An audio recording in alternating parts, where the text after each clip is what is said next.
Hi there, I'm Emily Hazard. And I'm Becca Anderson.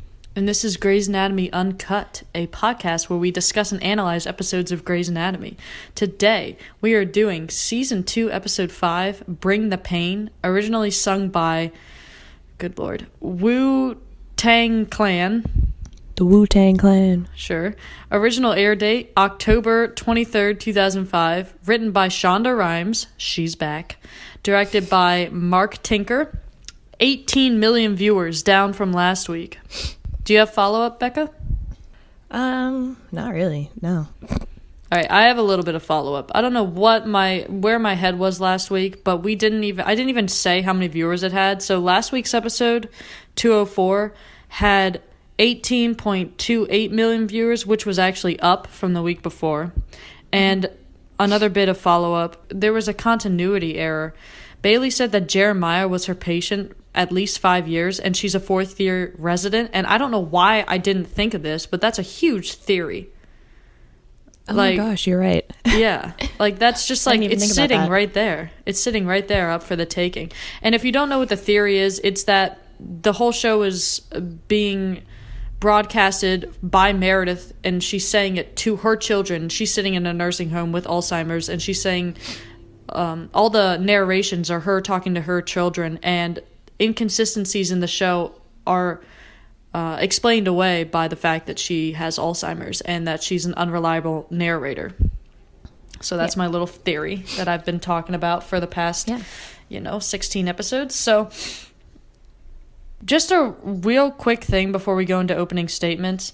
This was originally supposed to be the season 1 finale. And so today, Becca and I are going to look at this as if it is the season 1 finale. So we're going to be looking at it like it's the season 1 finale at the same time as looking at it as the 5th episode of season 2.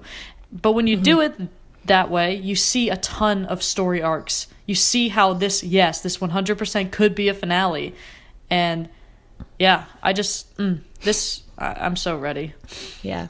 So kind of like what Emily just said, this episode is a big one. Reiterating, it was originally scheduled to be the season 1 finale, and we're going to kind of treat it as such because it kind of deserves that, title.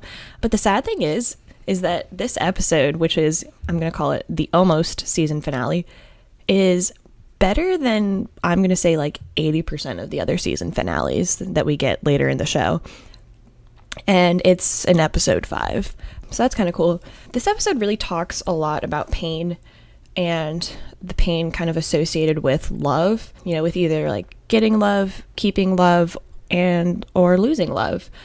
And that all kind of makes more sense as we get into the episode. But I just kind of wanted to point that out in the opening. And yeah.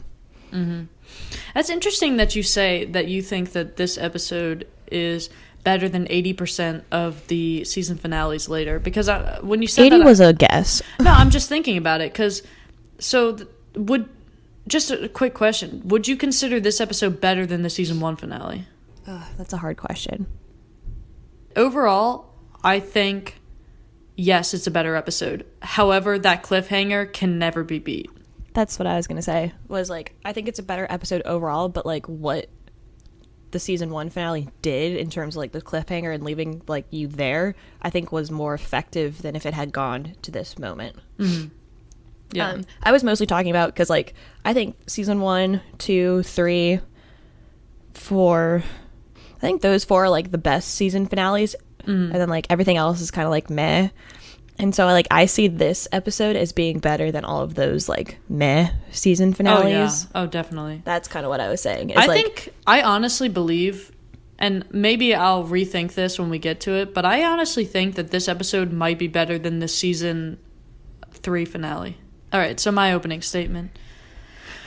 All right, so we joke around a lot with these episodes. We try to have fun with the podcast, making jokes and such, but I think, at least for me, this is going to be a really serious podcast, because this episode of Grey's Anatomy transcends the media it was created for. And what I mean by that is that it goes beyond television. Grey's Anatomy exists in the same club as shows like ER, The Office, Law and Order, just to name a few, because it is so influential that it literally changed the way that television is created. You see Grey's Anatomy's mark left on other television shows, and it's astounding that a show can do that. But if you watch Grey's as intently as we do, you know why. There are just some moments, some scenes, some episodes of this show that have something more, and you can't necessarily explain it or like pinpoint it, but this is one of those episodes. It just has something, and I don't know how to explain it. I've thought about it for hours and hours, but I just really want to do a good job covering it, because I feel like it's especially important to give an episode like this the credit and respect it deserves. But also, I want to show people what I see in this episode. The most common complaint that I get about Grey's Anatomy is, oh, isn't that just a chick flick show? And I seriously want to slap them in the face when they say this, because it's just like, no. And this episode is proof of it. It's so much deeper than you think it is. This episode just has something, and that's all I'll say for now. Pain comes in all forms. The small twinge, a bit of soreness, the random pain, the normal pains that we live with every day. Then there's the kind of pain you can't ignore.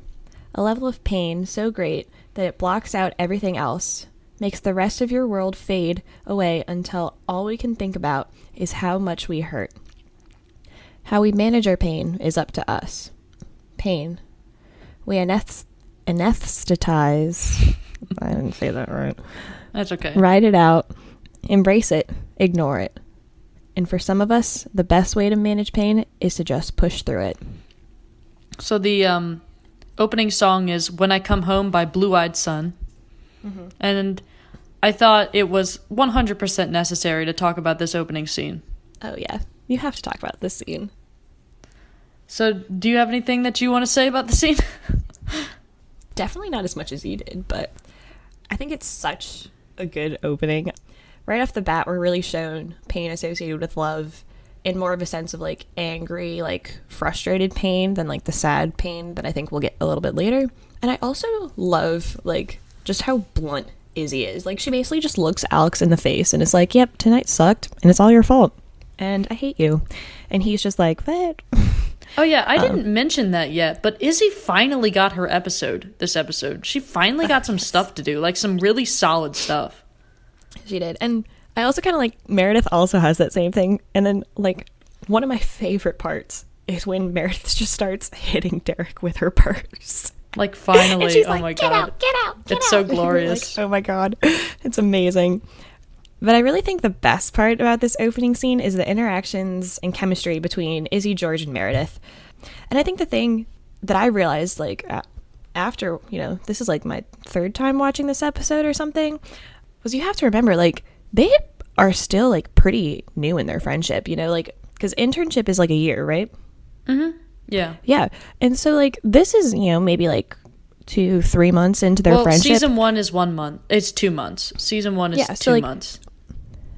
Okay, so like 2-3 months into their friendship, and like Meredith and Izzy are both already at the point where they're like, George is sleeping, I don't care, like, wake up, deal with me, like, deal with my man problems. And he's just like, okay, ladies, let's just calm down. Men are the worst. Men are pigs. It's one of those things where it's like, when you go through something horrible with other people, you just like get closer to them. I feel like that's why they bonded so fast. Mm-hmm. But I just love that, because, you know, thinking, at least, you know, from my experience, I'm like, how many friends would I barge into in the middle of the night with, like, a problem? You definitely would do it to me. Well, yeah. You know, like, there are, like, those, like, two, but then I think about it, you know, like, you're one of them, and I'm like, I've known you for, what, like, I guess coming 7 up on years 7 now? years. Like, yeah. Like, but they've only known each other for a couple months, and it's just insane, you know, like, how close that they've already seemed. And it's not even like the thing that, like, they're doing that and it's kind of like, hey, like, can I talk to you? Like, it's so natural. Like, Izzy just bursts into George's room and he's like, I'm sleeping, and she's like, shut up, move over. That was the best. Shut up. And she's like, it's just so natural, and it's amazing. Yeah, well, you know, when people share toothbrushes, they really bond. They get true. closer. She did that, like, what, episode 2? 4. Episode 3? 4, whatever. Yeah, freaking Zona. I will never be able to think of Grey's Anatomy season 1 episode 4 and not think of Zona. Oh, good Lord. Never. No one will be able to. After watching this podcast. So I boiled down this scene into 3 big things that make it so good. I was really trying to analyze, like, why do I love this so much? Because when it ends, you just have this enormous smile on your face, and I really wanted to figure it out. So here it is. 1, the attention to detail. 2, the writer's ability to world build, and I'll explain that. Mm-hmm. And 3, the chemistry between the cast. So going back to 1, attention to detail. Both Alex and Derek are wearing the same outfit. I don't know if you noticed that, but they both have the black, like, suit jacket and blazer. Blazer and a tan dress shirt on. And that's there on purpose. Somebody is paid to dress these men, you know? So the audience draws subconscious parallels. And then another thing is clever camera editing. So we see the parallels between Izzy and Meredith. And also there's this awesome scene where, like, they show Izzy and George from the side, and then Meredith just sits up, and that's how we find out that she also got in bed with George. Just stuff like that is subconsciously really pleasing to people. 2, the writer's ability to world build. And I've kind of talked about this, but I use the terminology, like, they build their own mythology. And what I mean by that is they take a word, like, seriously, and they make huge meaning from it. Like, they make it have so much meaning, so that later in the show, when people say seriously, you get this emotional feeling of nostalgia. They literally took a word and they did that. And they do it with a ton of other things too. Like, they did it with ferry boats. They did it with the elevators, you know, stuff like that. And it's just their ability. Oh, McDreamy, the Mick language. Yeah. They literally build their own world. They are not trying to exist in another show's world. They're like, screw that, we're doing our own thing. And that's why I like it. And they're not taking themselves too seriously either. Like, they are aware that this is a comedy scene. Anyway, 3, chemistry between this cast. This is the most important of all. Literally everyone in this cast has good to great chemistry with everyone else. Oh yeah. We get a lot of combos in this scene. Alex, Izzy, Izzy, George, Meredith, Derek, Meredith, George, Izzy, and literally every single combo has amazing chemistry. That's why when you were saying, like, they already seem like they're best friends, it's because the cast has such good chemistry. They probably are friends. I mean, I know that TR and Catherine are BFFs off screen. But it's great opening. And you already know through the opening that the seriously count on this episode is going to be off the charts. Off the freaking charts. So I wanted to mention a little bit, because I came off a little bit harsh on Derek last episode. Yeah. And I stand by it. But I feel like I didn't explain myself well enough. So here is my explanation. The reason I'm so harsh on him is because in this situation, the love triangle, he is the only person who knew the whole story the whole time. Addison didn't know about Meredith, at least for part of it. And Meredith certainly didn't know about Addison. Yet Derek knew about both of them. And I get that he made a mistake, but I just don't like the way he's playing with the emotions of these women. Like, he is playing the absolute victim when he is literally the only person who knew the whole time. Yeah. That's what bothers me. Yeah. And it comes up more in this episode, too. Yeah. Like, I know I definitely have notes about that. Now, the fact that he bothers me here does not mean I don't love the character of Derek Shepherd. That's why I love him. Because he's not perfect. I don't want to watch perfect characters. I want to watch flawed characters that make me angry sometimes. Not all the time, but sometimes. Well, that's anyway, what makes him interesting. Yeah, exactly. That's the explanation. So, George is a Bob Dylan fan. Just wanted to mention that. So later on, we have the interns back in the locker room. And so Alex kind of confronts Izzy. I just like how he confronts her. And he's like, oh, you're not talking to me anymore? And you're like, were you not there for the date last night? Like, and it's just really funny. And so Izzy basically just tells him off. Yeah, like we totally predicted this last episode. Now, granted, we had already watched the next episode, but still. Granted, we already know it was going to happen, but... But still. I mean, did Izzy really expect him to be a good guy? Really? No. Yeah. Well, I mean, I think part of it was him failing his boards. I think that kind of shocked him. Yeah, but like, come on. Whatever. I won't even get into that. But also the like, what, you're not talking to me anymore? Like, he should have gone up to him and been like, hey, sorry, like, there's some stuff on my mind. Like, that would have been a good guy. Him being like this is like, yep, no, you're still the like. Well, he's acting like he did nothing wrong. Like, it's like, hey, what's wrong with you? Like, why didn't you have fun last night? And she's like, oh, that's because you were a total asshole. That's why. Yeah. Also, another testament to the comic timing and chemistry of the three women. This episode has a lot of scenes with the three women in it, and I noticed that they always like have the three women interns, and so it starts here and it just gets better and better and better.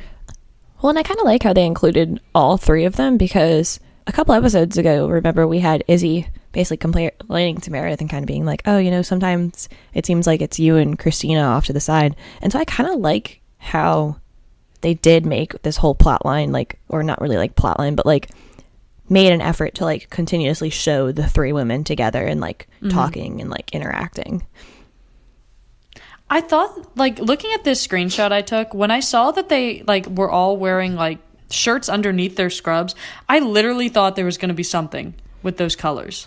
And I still want to draw some sort of symbolism with it, but I just don't know what else. Like, Izzy is a bright yellow, like, of course. That's actually a thing. Yeah. She's wearing yellow. Christina's wearing purple, which... Oh, what? I feel like there's... That's all I get is the Teletubbies. Why? Did you say Tinky Winky? Yes. I'm going to look up the meaning of colors in psychology. Keep talking. And my second thing that I have to say about Mr. Lamont is he literally gives like zero shits that they're in the room. You know what I mean? Like, they're like, hey, the doctor's here. And he's like, shut up, turn up my porn. Yeah, and you know what? I love Grey's Anatomy. How they indicate that he's watching porn is just to have like constant giggling, like in the background the whole time. Like that equals porn. And I love the shot of the three of them looking at the TV, like all with their heads like cocked to the side. Like, it's just amazing. And I like just the whole thing of like Bailey gradually like throwing them all out is just fantastic. And then Mrs. Lamont's like knitting. Nasty, naughty nurses. 4. Plus, it's also like, oh my god, you can literally look at porn and know which one it is. Like, yeah, no, Mrs. Lamont is me with Grey's Anatomy. Like, I can just look at a screenshot and be like, yep, that's season 2, episode whatever. So anyway, that was the intro. And real quick question, slightly related to this scene, but also not. Do you think that Meredith is a nymphomaniac? Or maybe Izzy? So I actually had to look up what nymphomaniac meant. By the way, it means uncontrollable or excessive sexual desire in a woman. Fun fact of the day. I don't think Izzy is, but I can see it with Meredith. But the problem is like, I feel like a lot of the evidence for Meredith comes later in like this season and like all this stuff, and so like I can't talk about it, but we will build a case. Here we go. So then let's talk about the Alex and George's patient. I love how they're inappropriately fighting over this patient in front of a bunch of his like friends and police force. I know. Well, it's also like they're like fighting, but they're like, it's my patient, and the guy's like, I'm bleeding out here. Like, can one of y'all just take me? Can somebody treat my sucking chest wound? Yeah. Like, he's literally just sitting there like, hey, my chest is bleeding. Can one of y'all, just and he's like, fix it. But this guy, he's like, nobody tells you how much it hurts to get shot. But my favorite freaking thing about this scene is that it is a very, very intense and very serious injury. And they don't have that stupid, annoying techno music playing in the background. Oh my god. I don't want that. Ugh. I could like strangle somebody out just talking about how annoying it is later in the show. Like, they have this fun little like boop, boop, boop, boop playing in the background during this scene. And I'm like, thank you, Lord. it just seems like so, like later in the show, it seems so obviously superficial. They're like, this is intense. We must play intense techno music. And I'm like, no. Yeah, it's like, da-na-na-na-na-na. And I'm like, ugh, it's so annoying. And you're like, the hospital is suddenly listening to Screamo music. What? Could you just imagine you like go to the hospital like with some injury and then like you just walk in and it's just like you're like, oh and my Derek's Lord. like headbotting. He's just standing outside a window staring at Meredith. A like doctor like comes up and he has like the face paint like Kiss does and he's just like, can I help you? And you're like, oh my God, where's the next hospital? What if it was Burke?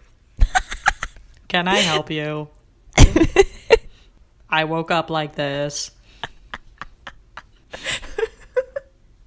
The imagery of like Burke with like tattoos and all that stuff, but then still with the like, can I help you? Like, yeah, robot monotone voice. Yeah. And you're like, what happened to you? And he's got like, I did surgery, so my tongue is now split in half. Oh my gosh. So then we cut over to the scene with Ellis and the chief. And whoop whoop, they were going to leave their spouses for each other. Which you should be getting some big parallels here. Yeah. I mean, I seriously hope that people are able to grasp the parallels because they're just shoving them in your face. And if you don't get it with this scene, you'll get it with later scenes. Mm-hmm. And if you don't get it with those scenes, then you should just stop watching. Well, here's the thing. Another thing that I really like that the writers do is that they use the fact that she has Alzheimer's to exposition, so then it doesn't seem like expositioning. Mm-hmm. You know what I mean? Like, Richard is, I mean, from a writer's standpoint, the chief is just expositioning to the audience, but the fact that he's reminding Ellis of things makes it seem like he's not. It makes it seem natural, and I love that. I also just love that the awkward addition of that nurse being in there, and I just love how she just kind of like looks at the chief, and he's just like, "Get out!" If you tell my wife about this. I love her. Oh my gosh, all the extras in Grey's Anatomy, are amazing. They do I know. They do such a good job. They do a service to us, and I love them all. So can I want to read the dialogue. I'll be Ellis. You should know that I'm thinking of leaving Thatcher. I should never have married him. I'll leave him, you leave Adele. And then when our residency is over, we can both get jobs at the same hospital. Ellis, that was a long time ago, remember?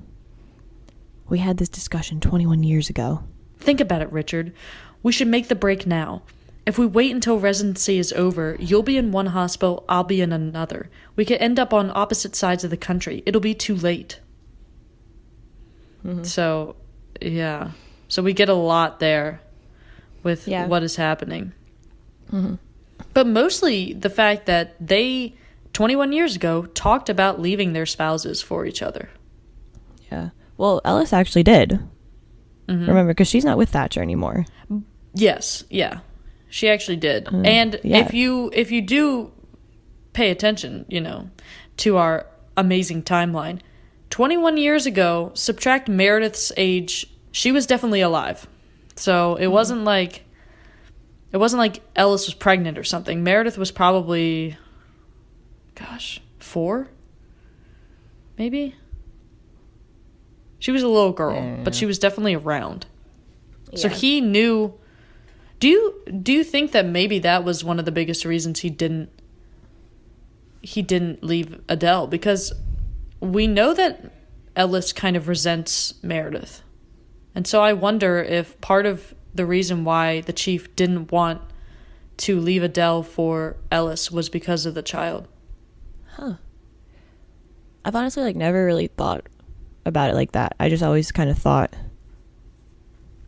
because I think, and I mean, we really haven't gotten that many scenes with Adele yet, but we kind of later see, I think I've always thought that one of his problems was just that he did still love Adele, because you definitely see it, I think, later, because we get more scenes with, she comes back, and so I've always kind of seen that, even though they obviously kind of have their issues and everything, I think he still does love her, and I think that was the thing. And I've always kind of thought that that was what was holding her back, but that's an interesting, like, theory or, like, look. And guys, the chief is Derek. Just saying. So, cut straight from the line, "It'll be too late," to a Meredith and Derek scene, and Meredith says, "Your wife is looking for you." That is not a mistake. That is there on purpose. Honestly, like, the only real difference between Ellis and the chief and Meredith and Derek is the fact that both Ellis and Richard were married and Meredith's not married. Like, that's literally the, like, only difference. Well, and the fact that Ellis now has Alzheimer's, but whatever. Down the road. Well, I mean, yeah, but, like, it's supposed to show... It's so cool because it's supposed to be, like... them 21 years later. Yeah, it's supposed to be a representation, which makes me wonder, because Isaiah Washington was supposed to play Derek, or he tried out for the role of Derek. Wouldn't that be interesting if he got that role? Because I feel like it would have been even more obvious in that point. Yeah. Like, that, I mean, that sounds really... Would that be good, though? Or would that be bad? Would it be good that it's even more obvious, or would it be too obvious at that point? Honestly, this is going to sound really weird, but, like, I don't know if he would have brought the same thing to the role that, like, Patrick Dempsey does. You know? Because, like, I feel like he plays the kind of, like, awkward Burke very, very well, and I don't know if he would have been able to have the kind of, like, cocky, McDreamy, like, oh, yes, I'm going to attract it. Yeah, like, demeanor about him. Well, yeah, and that's why he wasn't cast. They definitely did the casting correctly. So anyway. So again, we had Meredith talking about your wife is looking for her. And I think it's super interesting, and like a thing that we kind of need to point out is, like, Meredith really starts the episode telling Derek that she is, quote, out of this relationship, no matter what he decides to do with the divorce papers. And I personally, like, after hearing that, I really think that that was kind of like a defense mechanism for her. Because, you know, like, Derek has done so much to her in terms of, like, hurting her, and, you know, like, put her through a lot of pain. And I feel like it's her way of being like, I can't deal with this anymore, and I need to look out and do what's best for myself. And then we, like, move on, and of course Derek again is trying to play the victim, you know, oh, it's so hard for me and whatever. I'm sorry, Derek, I'm sorry this is hard for you. Just one thing I wanted to mention is she goes, "I'm not going to be that woman, the one who breaks up a marriage or begs you to want me." Yeah, that will come up later. I have a big rant about Derek, but I'll save that for later because it... Oh, I am so excited. It goes more with a better line. So then we cut over to Izzy's patient, Verna Bradley. Her name is literally Verna Bradley, and I looked up when Vera Bradley started, and it's 1982. So the writers, I love you. You're having so much fun. Verna Bradley. The best part of it would have been she, like, wearing, like, a paisley, like hospital gown or something. Like, everything she owns is paisley. Like, product placement. Or at least, like, something that kind of, like, looked like one of their designs or something, and you're just like, really? Yeah. So anyway, there's no analysis there. I just really wanted to mention that. So the next scene I really want to talk about is Meredith and Derek in the stairwell. Here we go. And he's talking about, like, oh, it reminds me of this case I had in New York one time. This woman came into the office and she's just like, I don't want to talk to you. Like, I don't want to be friends. And then this is what kills me. He goes, look, I was married for 11 years. Addison is my family. That is 11 Thanksgivings, 11 birthdays, 11 Christmases. And in one day, I'm supposed to sign a piece of paper and end my family? Whatever. He goes on. And, see, my problem with Derek isn't the fact that he didn't sign the divorce papers. I fully understand that you would need some time to realize that, like, the divorce, you know, that's the direction you want to go in. My problem is he's literally been acting like Addison is the plague for the past couple of episodes. He literally flew across the country to get away from her. And he lives in a shit trailer. And now he's like, oh, wait, maybe I do still want to be married for her? Like, she's my family. Like, he's literally called her Satan. And now he's like, well, maybe I do want to be married to Satan. And you're like, Derek, like, that's my problem. Is, like, he's literally been telling everyone, he's like, I want to get away from her. I want her to leave and all this stuff. And then so she's like, fine, like, here are the divorce papers. And now he's like, ooh, I don't know if this is what I want to do. And you're like, make up your damn mind, Derek. Well, that's the thing. He wants somebody to decide for him. He doesn't want to decide. But I just hate, like, he's literally, like, looking... annoying. I just hate how he's looking for sympathy from Meredith. And Meredith is like, you did this to yourself, you know, in a way, like... like, he's literally telling her for this, like, he's like, you shouldn't be mad at me, like, she's my family. And Meredith is like, you know, the one that you've been calling Satan for the past couple of weeks, like. Yeah, oh my God. He's just like, I am entitled to at least one moment of painful doubt, and a little understanding from you would be nice. And I was just like, Derek, go throw yourself in front of a bus. Like, no. Is he seriously asking his mistress for a blessing so he can, like, go see if he wants to get back together with his wife? Are you kidding me right now? And Meredith, her face, Ellen Pompeo, I love you. She literally rolls her eyes so hard at him. And then at the end, she looks at him like, this effing bitch. This one right here. See, you have a really attractive face, and so people give you the benefit of the doubt. But in this case, no. So Yellow Horse by Cowboy Racer is playing in the scene. And yes, we get more awkward Burke. I feel like it breathes life into me when we get awkward Burke. Burke is so amazing. I know. Just like the little nuances of his character. I just don't understand how people don't like him. He is one of the least liked characters when I ask people, like, oh, you're watching Grey's Anatomy. Who do you like? And they literally are just like, Burke is like so boring. And I was just like, I just can't even talk to you because Burke is awesome. Yeah. It starts like, Burke. It starts when he's talking to Addison. And she's like, have you seen the other Dr. Shepard? And he's like, I'll tell him you're looking for him. And he literally turns around and he has this extremely, like, perplexed look on his face. Like, he literally can't figure out why Addison might be looking for Derek. He's just like, that does not make sense. This is the best line. He's like, where are we? And she's like, the northeast corner of the hospital. And you're like, you too. Ugh.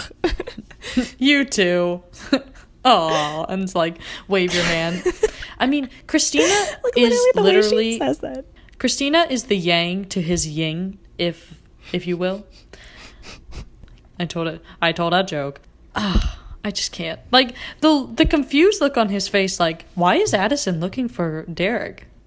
I can't get enough of this socially awkward dialogue. The glass is bottomless. Well, and I just love when he's like, oh, Dr. Shepard's still here, I see. And then she's just like, I couldn't leave you. And you're like, oh. And she, like, juts out a hip. And I was like, can Addison do anything without flirting? No. There's another weird Native American circle drawing in the background of this scene. Just saying. I feel like you found them all over this episode. Yeah, I have many pictures.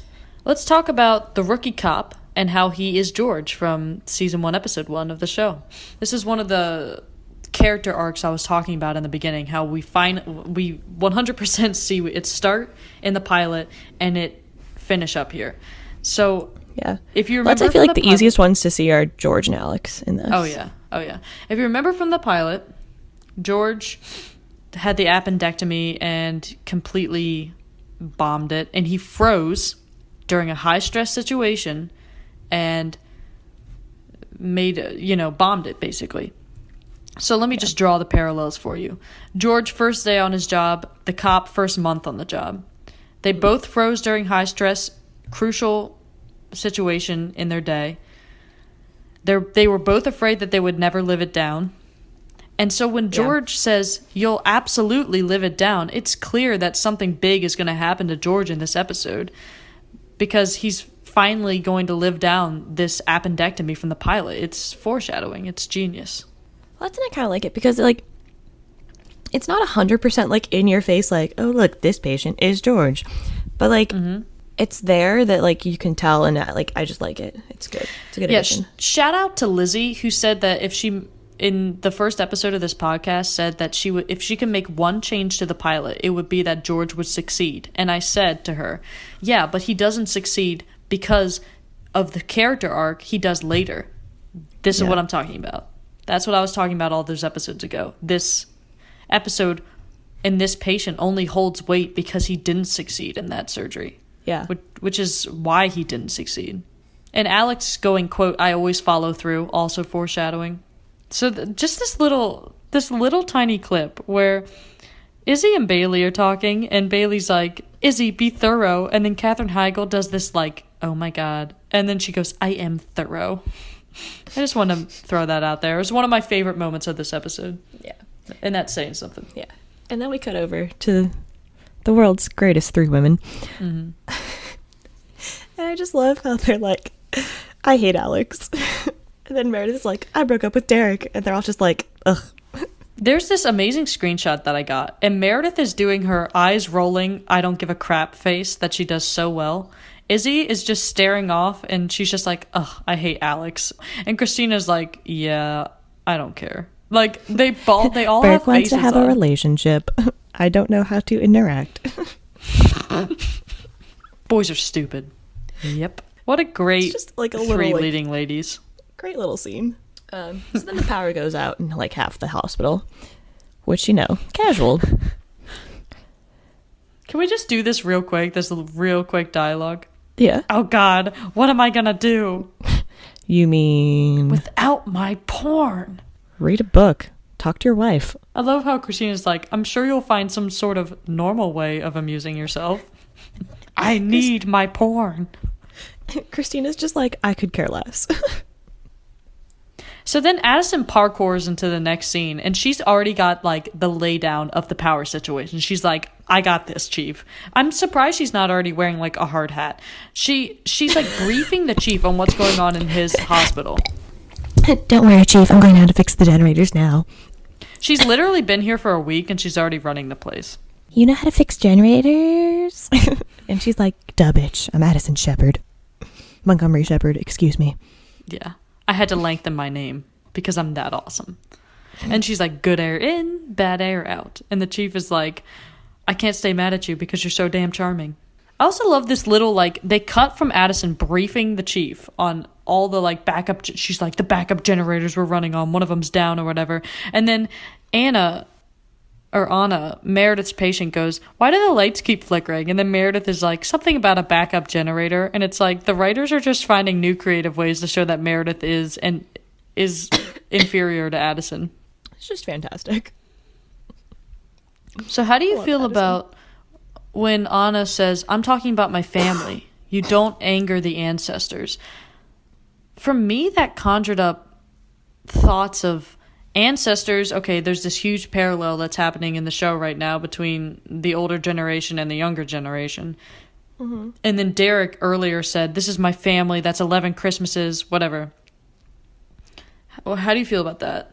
I think this goes, in a weird way, along with the kind of pain theme that we're getting, because I feel like one of the greatest pains that you can go through is, like, losing your family. Mm-hmm.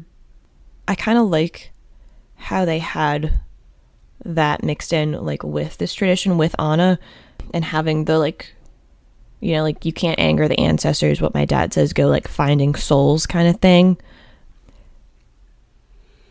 Well, I also find it kind of cool how, like, if you're watching this episode and you're not thinking deeply like we are, it's like, oh, well, she fits in the theme because her back hurts.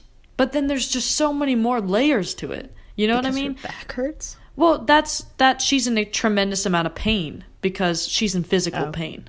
That's how she fits into the theme. But then there's so many layers of emotional pain that you have to really listen and really analyze to see. So Anna here is doing something that she doesn't necessarily want to do out of commitment and tradition, but mostly because she doesn't want to lose her family. Does that sound like somebody from earlier in the episode? Hashtag Derek. This is what I'm talking about. That kind of attention to detail. The writers, like Shonda Rhimes, that's why she makes the big bucks. So basically we have George and Alex are now stuck in the elevator with their patient. And I feel like already, I mean, like, obviously you see George freaking out because he's like, when's Burke coming back? Is Burke coming back? And all this stuff.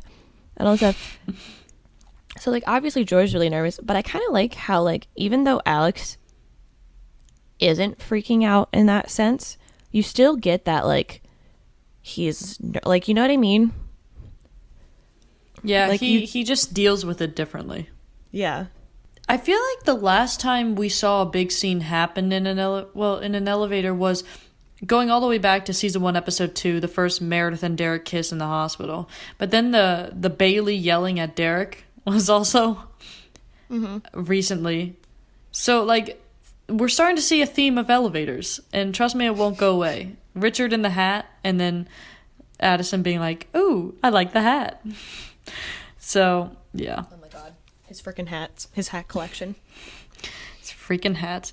So, Mr. Chu and Derek talking. I loved this scene. I don't know what it is about this guy, but I just love what he's doing here. Like, I love what he's putting down. He's not a great actor, and he's kind of delivering his lines very stiffly, but it could also be, like, a choice to show how, like, patriarchy he is. He is, like, the definition of patriarchy. The only thing that could make him more patriarchy is if, like, at the very end of the scene, he raised his hand out from, like, underneath the shot, like, and he had, like, a glass of, like, a tumbler of scotch.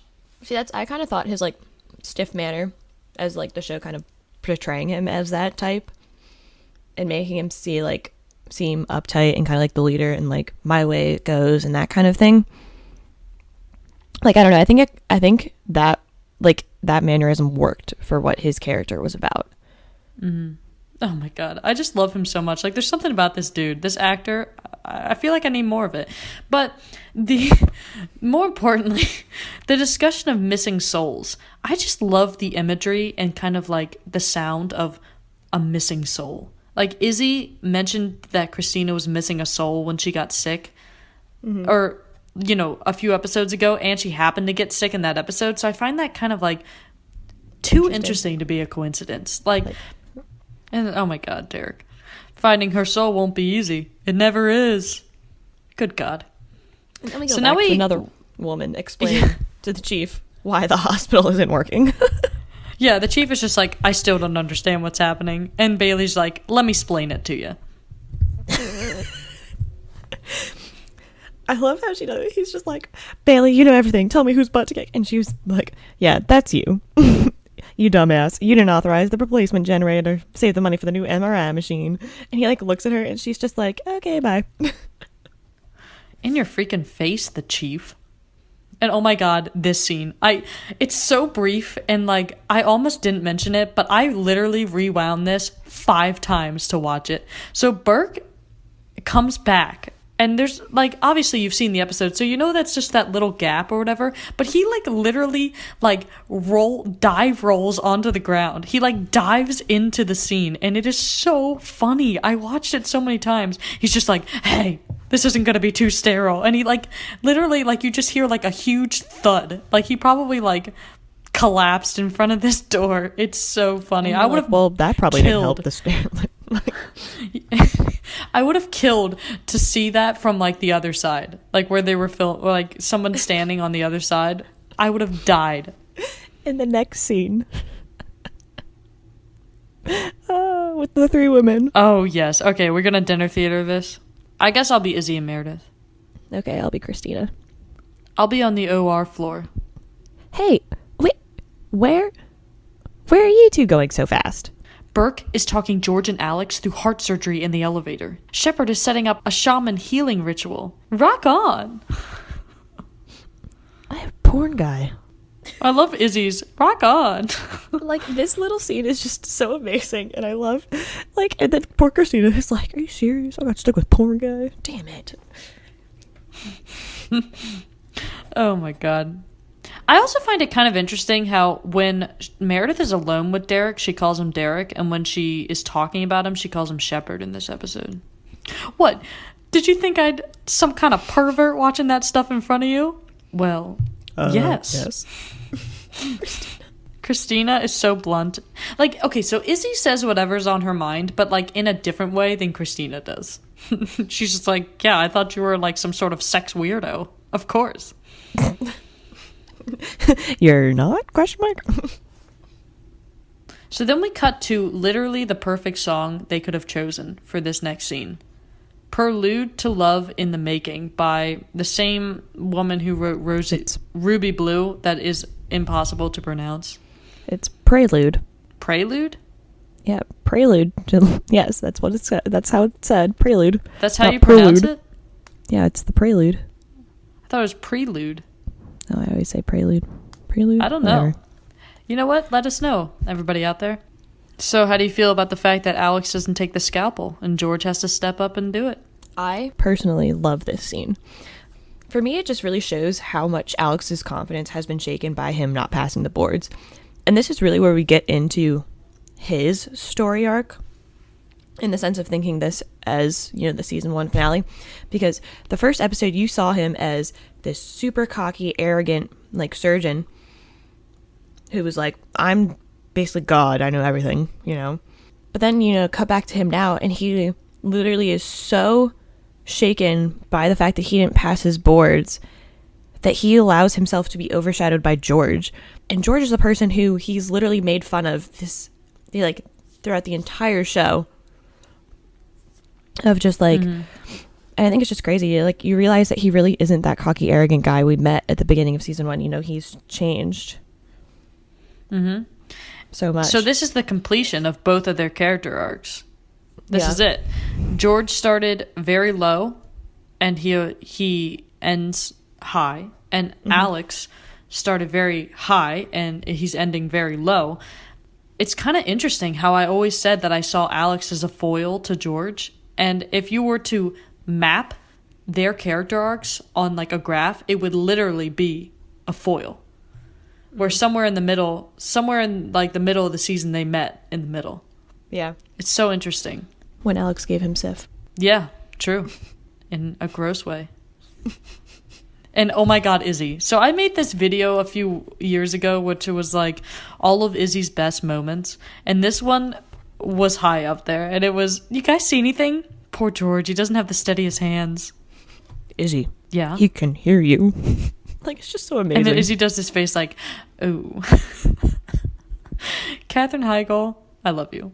Okay, and then this next dialogue, I really don't have anything to analyze. Well, I do a little bit, but we'll get into that. But this is just one of the funniest things I've ever heard in my life. So, do you want to read it, or should I read it? Yeah, you read it. You tell anyone I did this for you, not only will I kill you, I will sell your body parts for cash. Okay, so, there were these women, nurses, 3 nurses, and they were naughty. Really, really naughty. They were 3 naughty nurses. Saucy, even. They were saucy and bad and naughty. 3 saucy, naughty, bad nurses. They were taking a shower together, soaping each other up. And then this doctor walks in and sees these 3 naughty, bad nurses with these great big... I can't. Oh, Sandra, oh, I love you. And the way she delivers that dialogue is so good.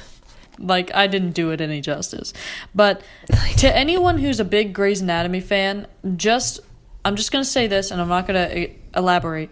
This will directly be called back to in Season 2, Episode 16 and 17.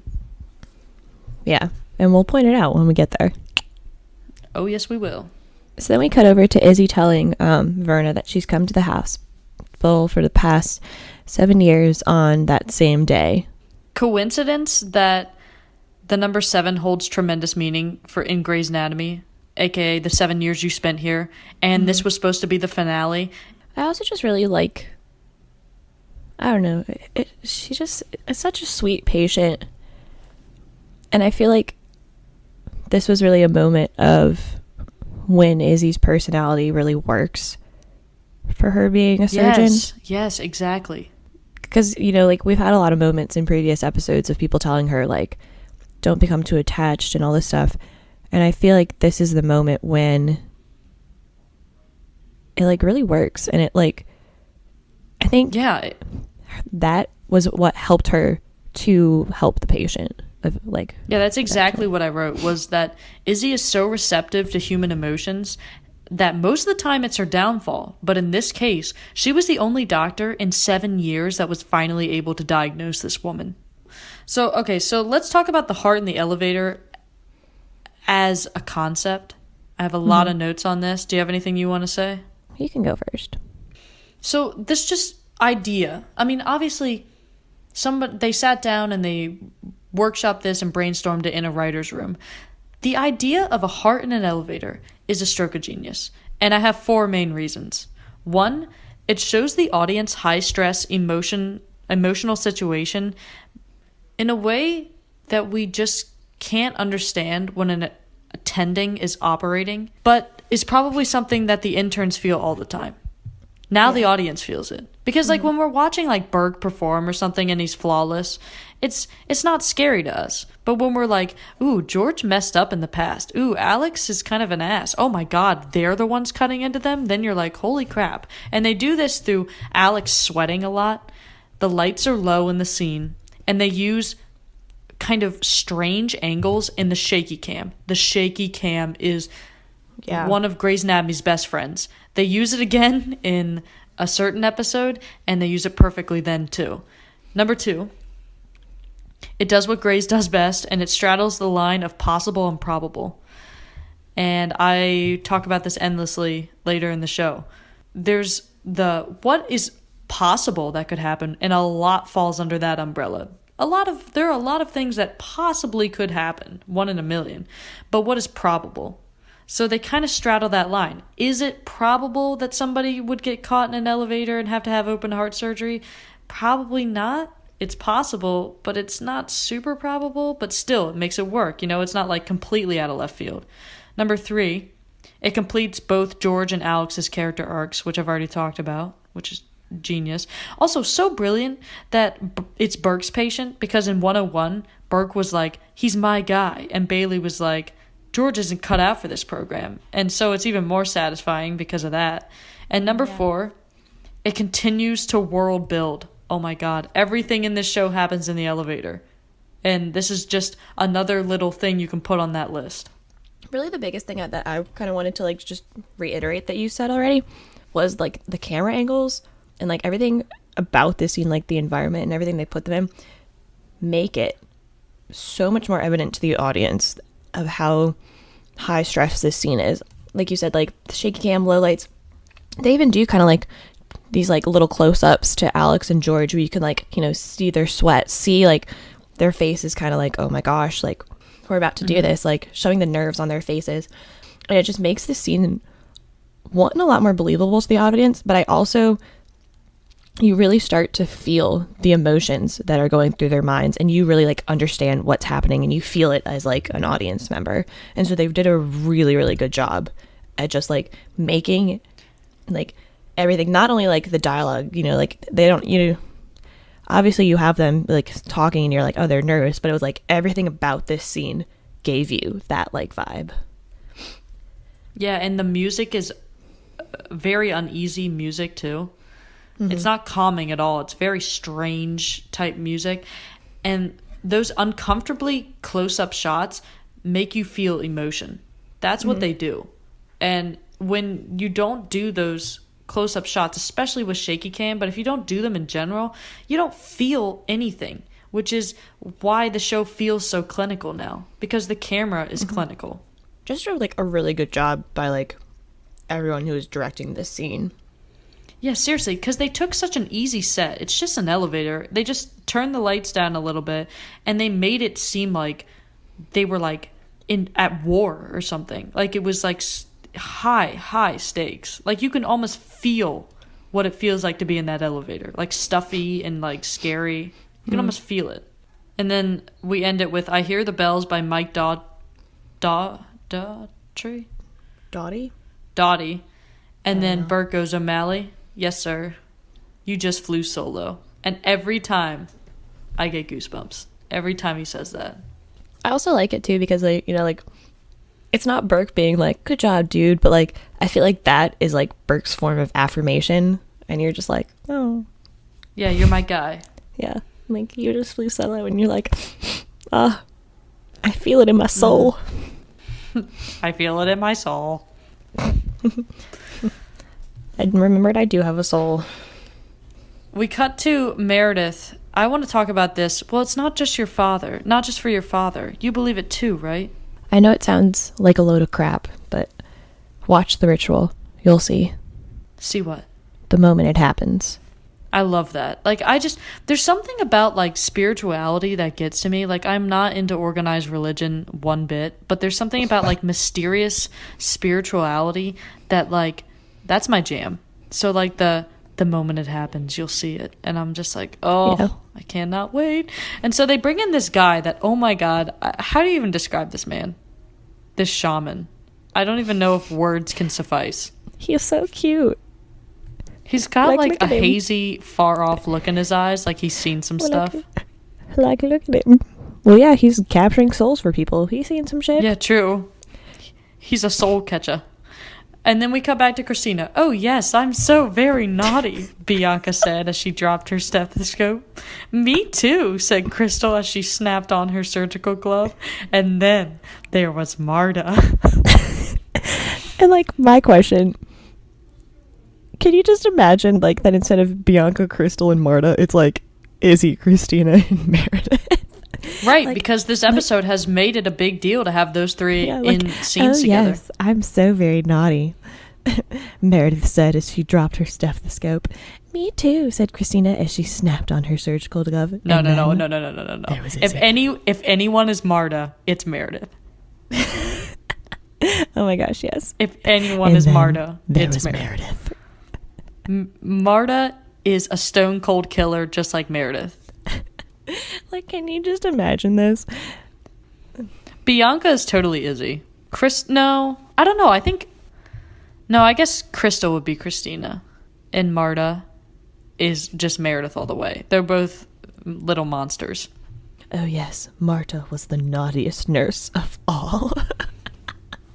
Because she knew how. Which is actually kind of a callback to the beginning when Cristina goes, that does not look comfortable. And Meredith goes, trust me, it isn't. So she knows how to do something that they don't. So maybe, I think that's verification.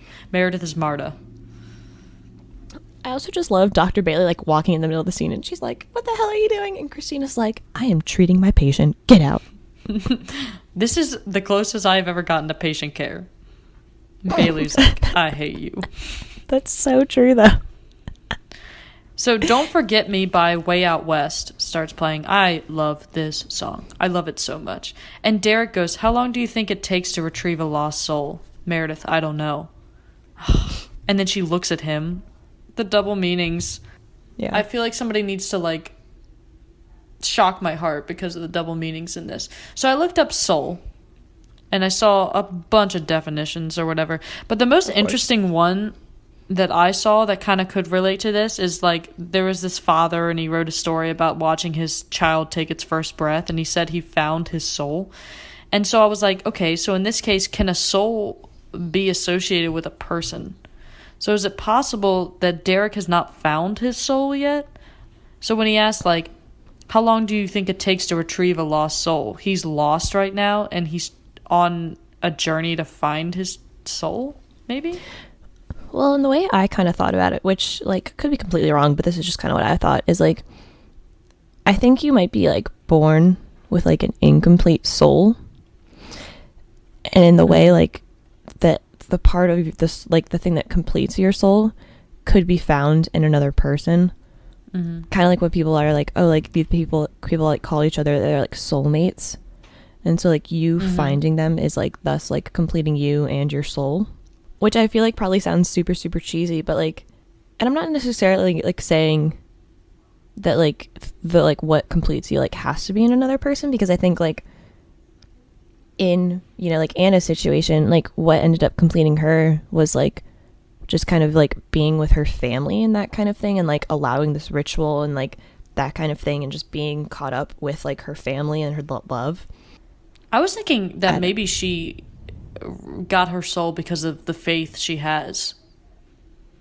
Yeah, that makes sense. But I also kind of read it as maybe it's like Derek is saying, how long do you think it'll take before you forgive me? And Meredith says, I don't know. How long do you think it'll take to find a soul? You know? Mm-hmm.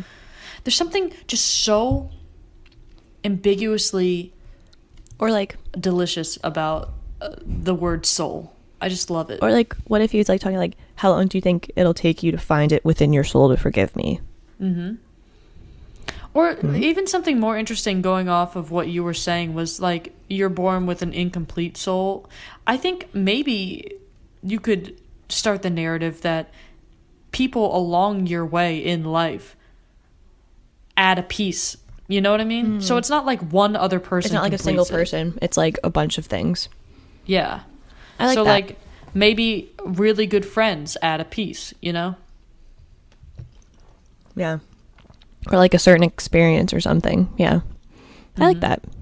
And then we get the Izzy and George OTP forever scene. She leans down. Way to go, George. I have my finger on heart.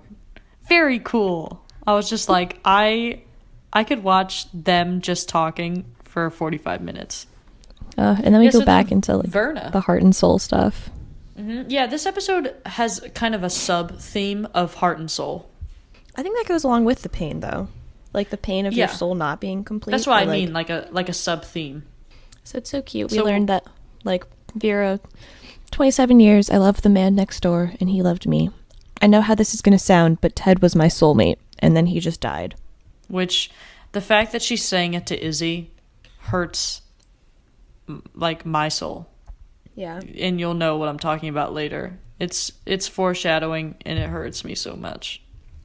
Oh my god, we're totally doing this dialogue. Do you want to be Ellis or the Chief?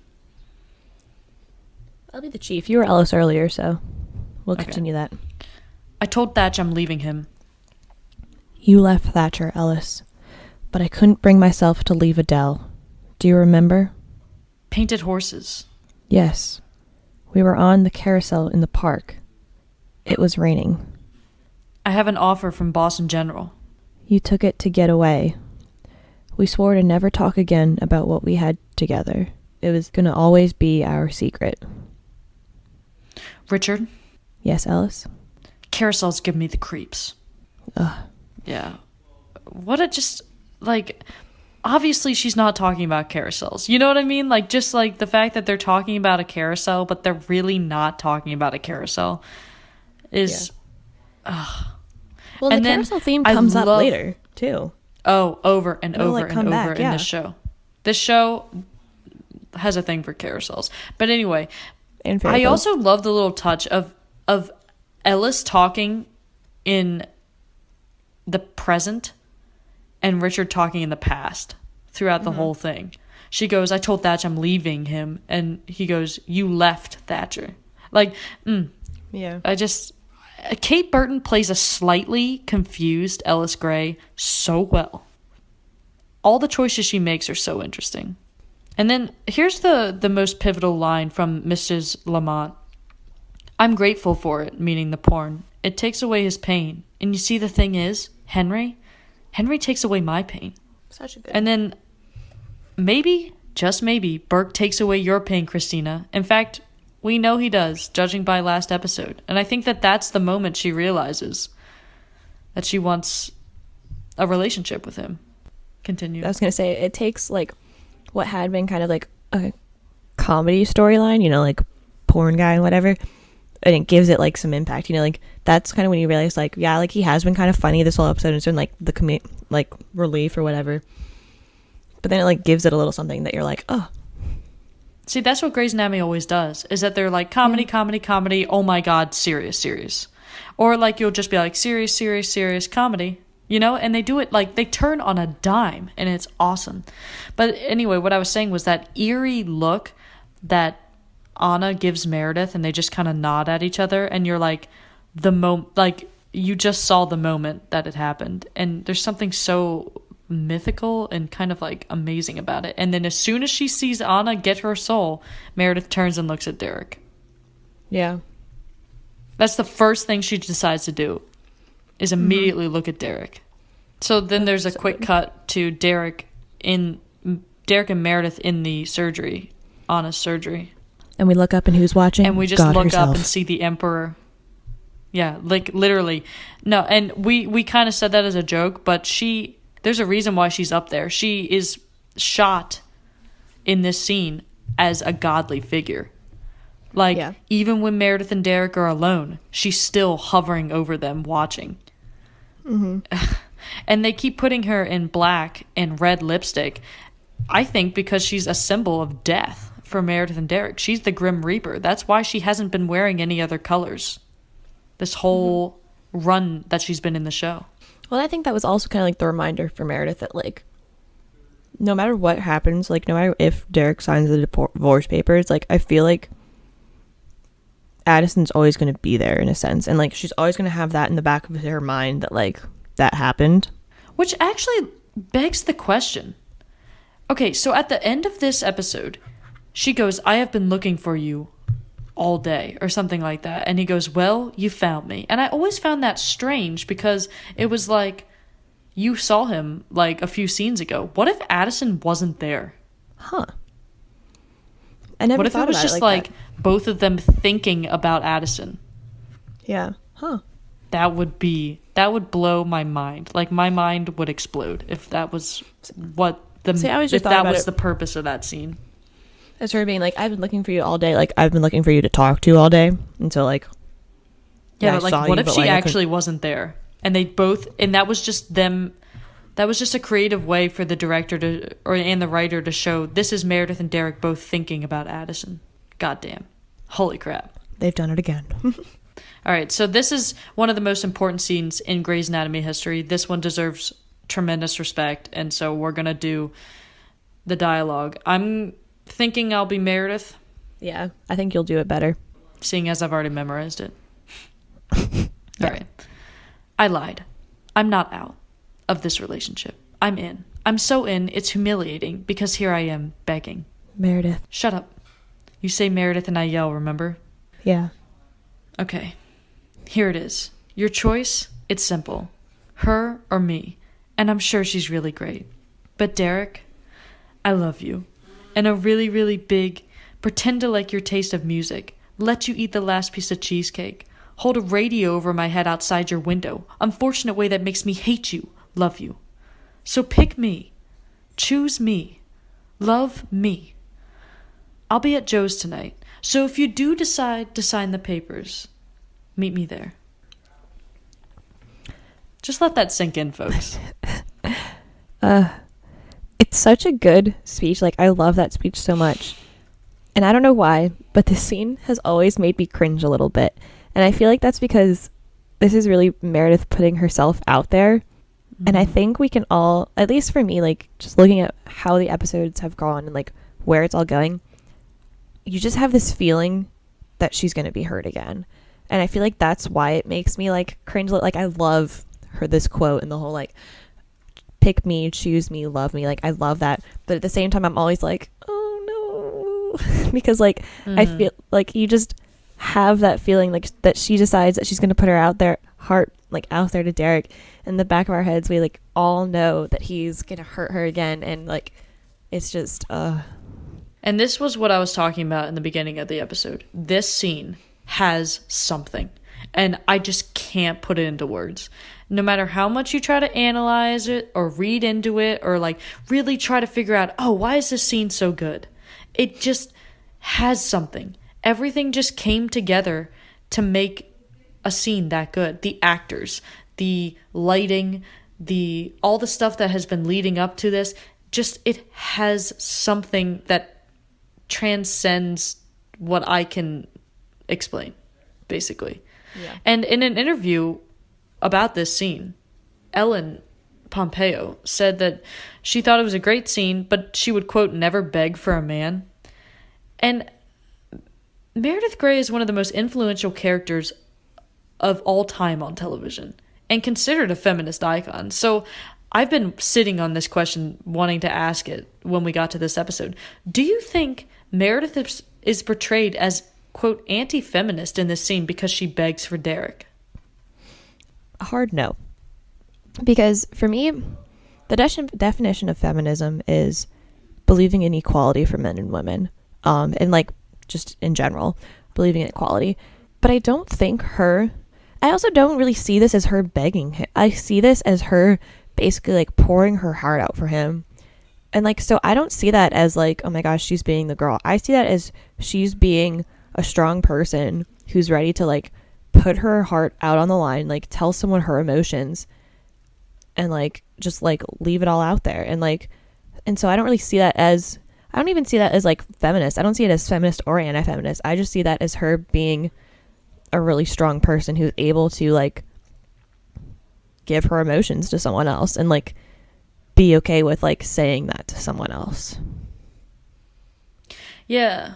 So that's when Ellen Pompeo said, the one thing about that scene is I would never beg for a man. I was like, I don't see what you're seeing. I just don't, because that scene, what it comes down to for me is want versus need. Meredith as a character doesn't believe she needs Tarek to be a successful person in life, but she still wants him. And that's the difference to me. Well, it's, yeah. And I mean, like, I get it, like, I feel like a lot of people, like, guys or girls, would be, like, uncomfortable with putting their hearts out on the line or whatever, but, like, I think the fact that she's able to is just kind of, like, I think it's just really, like, good for her character. Like, I mean, like, I would have, like, problems, like, putting my emotions out there on the line like that, like... Yeah. Yeah. And, like, I consider myself a feminist. Like, from what happens later in the show, this moment is pivotal for Meredith in her life, and it's a huge part of the reason why she does close herself off later in the show. Because we see this wide-eyed, she's so adorable in this scene, and she's so innocent looking, and just like, I'm gonna lay it all out there for love. And that shine in her eyes goes away for a long time. It's sad. So then again, we cut straight over to Richard and Ellis. I'm sorry, I mean the Chief and Ellis. And, this line, I cannot. Ellis goes, he doesn't love her. He can't. But he'll stay with her anyway. She's his wife. Oh my God. We were like, oh my God, like, is Ellis, like, does she, like, know what's happening? Does she have, like, a sixth sense? Like... Yeah, there's always something about Ellis. There's something about this episode that feels like it has a sixth sense. And then Meredith is like, Mommy. And I was just like, oh, and there's this beautiful, like, Meredith smiles and Ellis smiles, and she goes, Meredith, you grew up. I did. It's a shame. It's awful being a grown-up. But the carousel never stops turning. You can't get off.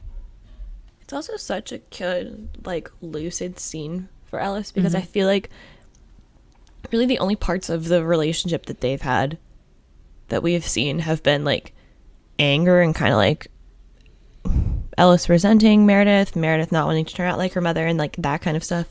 And so I feel like it's just so refreshing to see, like, that underneath all of that, like, they do still care for each other, you know? There's something so adorable about when she goes, Mommy. Like, it's like, yes, she's your mother. Like, we've seen this antagonism between them, and just, like, stressful and sad. And this is the first scene we really see, like, they love each other. And you're just like, oh, you blurred the lines even more than I thought that you could. It's such a nice, like, part that we get, and, like, a nice little, like, bit of emotion from the two of them. It's the first time we really see them, like, smile at each other. Like, seriously happy to be in each other's company. It's amazing. And then the Chief stands there like he's at a funeral. Like, he literally is standing straight up looking down, and Meredith looks over at him and she knows. You know what I mean? Like, first of all, Ellis speaking in parallels. I'm sure Meredith got a sick feeling to her stomach when Ellis said that line. Yeah. And then also Meredith giving the Chief a bit of a side eye as tears are threatening to fall out of her eyes. Meredith knows. She knows. You know what I mean? And this is the first time the audience is sure that she knows now. But it's, like, so subtle, too. Like, yeah, it's so subtle, but it screams in your face at the same time. Great writing. Shonda Rhimes, this is one of your best works ever. So then we get the song Not Tonight by Tegan and Sarah.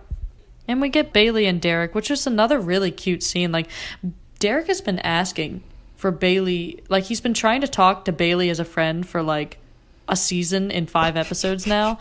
And this is the first time she finally is, like, showing that she actually kind of likes him. And Derek, you freaking asshole. Look at you. You look like a girl. That's, you, like, you never, ever, ever say that to a girl. Ever. Like, rule number 1, gentlemen, never. Derek. And he's like, Bailey, tell me what to do. Which, of course, like, he doesn't want to make the decision himself. Can you be Derek here? God, why does this have to be so hard? It's not hard. It's painful, but it's not hard. You know what to do already. If you didn't, you wouldn't be in this much pain. That's actually in the top 5 of best Bailey quotes for me. Yeah. I love that line so much because it's so true. I mean, like Meredith said, the choice is simple. It's not a hard choice, but we know that Derek has already made up his mind in his head because what's causing him the pain is thinking about having to hurt one of the women. Yeah, exactly. And Bailey's like, you've already made the choice because if you hadn't made the choice, you wouldn't be in pain. Yeah. You're just in pain. Like, it's just hard because you don't want to, like, basically break one of their hearts. Mm-hmm. That's where the pain's coming from. The pain isn't in the decision. Mm-hmm. Yeah. I also kind of like it because you see, like, just, like, a nicer side of Derek, too, because it's, like, he has been kind of, like, a jerk to both of them, but then you also see, like, that he does kind of care about both of them in a sense that he doesn't want either of them to hurt. And I like that. I feel like it's also might be because he doesn't want either of them to hurt the way that he hurt. Mm-hmm. Even Addison. He doesn't want to hurt either of them. So then we get, oh my god, yin and yang here. Burke and Cristina. I just love, like, she basically tries to, like, ask him out, and he's, like, as confused as everyone is, because she literally, how she does it is, so here's where we are. I work too much, I'm competitive, I'm always right, and I snore. And you're like, what? And she's like, and he's trying. Like, what? And she's like, I'm trying here. And you're like, are you? And Burke goes, oh. And I was just like, Burke, oh my god, social cues. I feel like that was also just like all of us, like, what the heck? And then it was like, oh, that's what she's trying to do. I can't get over that weird thing on Burke's chin. Get over it. I just can't get over it. It's so weird, and it's just on his chin, and it just exists, and it's just sitting there. It's taunting me. And I love this little hopeful, like, little voice. He's like, so? And then Christina's like, okay, we're a couple, whatever. Don't make a big deal out of it. And then she just walks out. Oh, gosh. Yeah. So let's cut over to the bar, where Izzy is wearing another variation of a carpet. And George is wearing his long sleeve, short sleeve combo again. Izzy's wearing a carpet. I just like how you said that. Yeah. And I just love, basically they're like not trying to like, Meredith has her like hopes up. She keeps taking tequila shots because she's like getting sad because she's like, Derek isn't showing up. And I just love George. Ow, what? Do you want her doing tequila shots all night? I'll be the one cleaning up the vomit. Besides, I touched a heart today. Porny. He says that to Cristina. And then he just smiles and looks at like Izzy and he's like, I told a joke. Whoa, Burke out of nowhere. And then Meredith does this face to George like, you piece of shit. She's like, this is my best example so far of Meredith's face. Just like Meredith's face radiates this, I hate everything. I don't care so hard that I should win a medal for it. And this is I will definitely post this one on Twitter because this face, oh my god. It's so good. So then we get the Dark Lord strolling up to Derek. And she goes, so, basically wearing you going to sign those divorce papers or not? I think the interesting thing is she's kind of wearing like almost the same thing that she wore like from the season 1 finale. It's very similar. She's wearing the same jacket. She's also holding something. Like in episode 9 of season 1, she was holding an umbrella.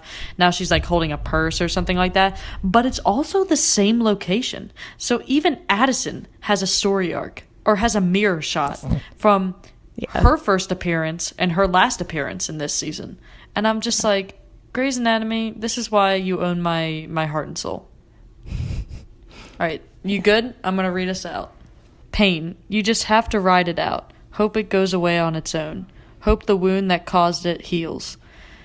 There are no solutions, no easy answers. You just have to breathe deep and wait for it to subside. Most of the time, pain can be managed. But sometimes the pain gets you when you least expect it. Hits way below the belt and doesn't let up. Pain. You just have to fight through it. Because the truth is, you can't outrun it. And life always makes more. Seriously, count 9. All from the first scene. Glorious. That's so glorious. Yeah, seriously. No, well, not all of them, but most of them are from the first scene. I think at least like 6 or 7 of them. I don't think an episode's ever going to top 9. I'll be interested to see if it ever tops 9. Patient rankings. Yeah, I have 5. How many do you have? Shame. Okay, this was literally impossible for me to rank. I tried, but they're all so close that... So my number 5 was Henry Lamont, porn guy. Same. Yeah. I think it was just because it was mostly for comic relief. Like, he was such a good patient, but when he was mixed in with these patients, it was just... Yeah. Yeah. He was the worst of the best. Yeah, seriously. My number 4 is Verna Bradley, because... I mean, I love the whole Izzy going, it's grief. You're grieving for Ted. And then she, she's like, okay, so what do we do? What's the cure? And Izzy goes, I wish I knew, because there's no cure for grief. So that was, I mean, so profound and so amazing. But I think that the top 3 patients offer better storylines for the characters, and that's why. Yeah, agreed. My number 4 was Verna as well. Yeah, so my number 3 is Anna Chu. Mm-hmm. Anna, whatever. Where's Elsa? No. But when that one look where she just kind of is staring straight at us, like straight into the camera and into our souls, LOL. And we see the moment when she gets her soul and Meredith just kind of nods at her and then looks at Derek. That was enough for her to make my top 10 patients probably on Grey's Anatomy. So now my number 3 was Ellis. And it's kind of weird. Like, I don't know why, but I always kind of forget that Ellis is actually a patient in the hospital. Mm-hmm. Like, and that sounds so dumb. But, like, we go through the whole episode, and then I always look at your patient rankings, and it's like, oh, right. Ellis is actually a patient. She's just not, like she's, like, not just there, dying. But, yeah, like, I like her story arc. But in terms of, like, the overall episode, I feel like I liked the other 2 better. But, again, like, it was so hard to rank these top 3. Because they are so good. It's just, they're all basically tied. We just had to number them different, Mm-hmm. So my number 2 is Ellis because... Okay. Well, honestly, I think my favorite Ellis line of all time is he doesn't love her. He can't. But he'll stay with her anyway. She's his wife. I think that's one of my favorite, if not my favorite Ellis Grey line of the whole show. Actually, no, it's number 2, and I know exactly which one is number 1. But I know which one's my favorite. That scene, yeah, exactly. That scene is just, I can't, like, not love it. Every single time, I am just awestruck by how amazingly written that scene is with Meredith. And then also, and it's easy to forget this when you're rewatching it, for the 15th time, but we got a lot of information about the Chief and Ellis in this episode. Really important, crucial information for the rest of the show. So there's that too. So my number 2 is Pete. And mostly he was number 2 because of my number 1. I really like how he brought George and Alex's story arcs, like, completely full. I liked Anna better, which is why she's my number 1. Wow. I didn't expect that at all, actually. Which I guess I can just explain now since I already said it. My number 1 is Anna. And I feel like she is mostly there, like, at the top of my list because of the whole soul story arc. And because I really feel like she was what brought out the, like, pain aspect, and especially, like, the pain between Meredith and Derek and that whole kind of thing. And I really like the whole concept of, like, souls and, like, how you kind of have to find your soul and how that kind of goes along with Meredith and Derek. And I think Meredith seeing Anna find her soul is what drove her to kind of be like, I love this man and I want this man in my life, and I don't want to go through my life without, like, a soul, kind of. Yeah. I think that was almost Meredith being like, yeah, I guess he's my soulmate. I feel strongly enough about that. Yeah. So, my number one is Pete, Heart in an Elevator. Maybe it wouldn't be my number one if I was just watching it for the first time, but Heart in an Elevator is one of those things that, like, people remember about Grey's Anatomy. Like, you can just be like, oh, that was Heart in an Elevator. And there are people like, oh, yeah, I love that episode. They create their own legacy with this show. It's so amazing to me how influential this show is. And just, like, being able to say oh, yeah, that was the Heart in an Elevator guy. And everyone's like, oh, Heart in an Elevator. And then they can reference it later on the show. The characters themselves reference their own mythology. And so it's always so much fun to see the creation of it. And that's why. And also, you know, George and Alex, the character arc's amazing. Mm-hmm. So I feel like an idiot even asking this. Do you ever make one change? No. I don't think I've had one since, like, episode 2. Yeah. The only thing that they could have changed, they already did. They already did. The only thing I would have changed was to make this in season 2, not the season 1 finale, and they already did it, so sounds good. Next week, we're talking about season 2, episode 6, Into You Like a Train, written by Krista Vernoff, our love, directed by Jeff Melman, and I think he's new, Melman. It doesn't sound familiar. Is. Krista Vernoff, just one after another. She's just delivering amazing. Well, you can always go rate and review us on iTunes, please. Also, we would love to hear from you. So if you want to get in touch with us, we have an account for the podcast, which is at Grey's Uncut on Twitter. And then we're both individually on Twitter. I'm at Hazard_Emily, and Becca is at Anderson_Becca. And if you have a long question or comment or just want to talk to us or something, we have an email, which is greysanatomy_uncut@gmail.com.